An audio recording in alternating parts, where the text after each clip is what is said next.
You were like, hey man, you was like, who's this kid right here? Now shout out to Fat, Ryan Hatchews mentioned him, a lot of other young men, but you was like, who is this kid right here? That's it. I Yeah. said Tyler Spratt. So let me ask you this. Take me through, and I think the reason I want to talk about this because our showcase is a great opportunity to highlight those who are underrated, underserved, undersupported. So take me through your thinking to bring you to the point where you, of all people, you don't even, man, we around young people playing ball all the time. And you never be like, what? But you was like, hey, man, who is this kid? And you got up out your seat. Talk to me about that. Right. No, it's just because I was actually sitting next to Terry. I asked him to help me because we're trying to evaluate, and the action is going, the kids are moving, and it's difficult to really kind of drill down. But Tyler is the type of kid, sort of, he's what's the best way to describe it? Sort of the quiet storm, unassumingly taking control of the game.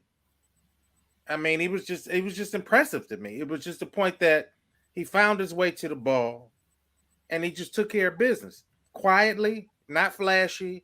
Yeah, he just did his job and did it well. And that just, you don't see that for, everybody's out there. It's a showcase sort of environment, and everybody's is really trying to showcase everything. Let me, put a little sugar up in here in this tea, and mix it up. I gotta throw it behind the back. I gotta, do this, do that. Right. He just came out and put in work. Yeah, it's funny you say that because, again, this is crazy. And I love that we have this platform to talk about this because another well-respected basketball mind came to me, an official who's played on a collegiate level, actually holds records still on the collegiate level, and still refs on the collegiate level now, said the same thing.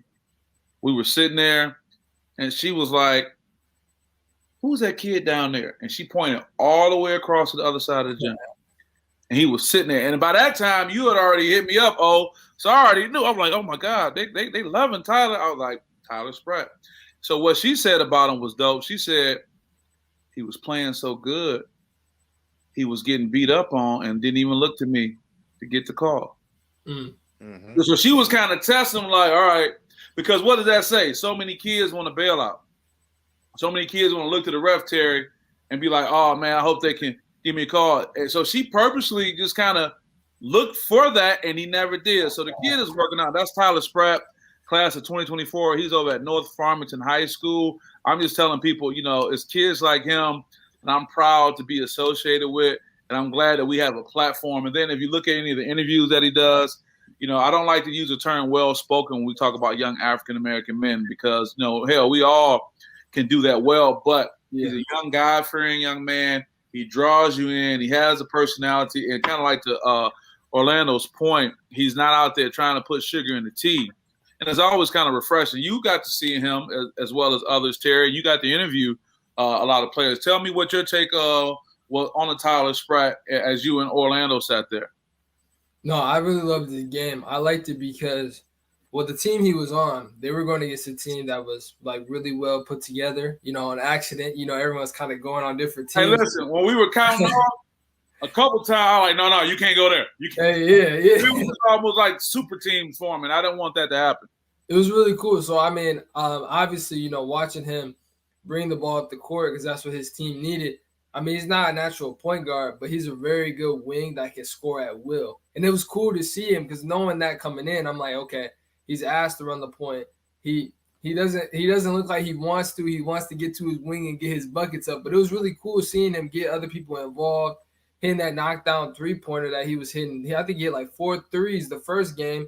Just doing an even kill, just giving them buckets. You know what I mean? But also still keeping his team together and still competing. Like not once did I see his head drop. Not once did I see him complain. Like he was just getting people in order and kind of taking it. At a showcase, you always look for guys that lead. And so everyone in there thinks they're the best player on the court, but you always had those select few that take that are assertive and take the leadership role of their team of that time. Because these aren't his teammates. These are guys that he met up, great guys around the southeastern area of Michigan that are just here to show off their skills. And he was assertive. He was the leader of his team, and it was really cool to see him play a position. And I wrote and I thought of that on his evaluation. I'm like, okay, obviously he's a wing 2 or 3, but he's able to show what he can do at the 1. So he's very versatile, and he plays defense. Yeah, I mean, all those things, man, it's very refreshing to see a young man like that and what he has to offer.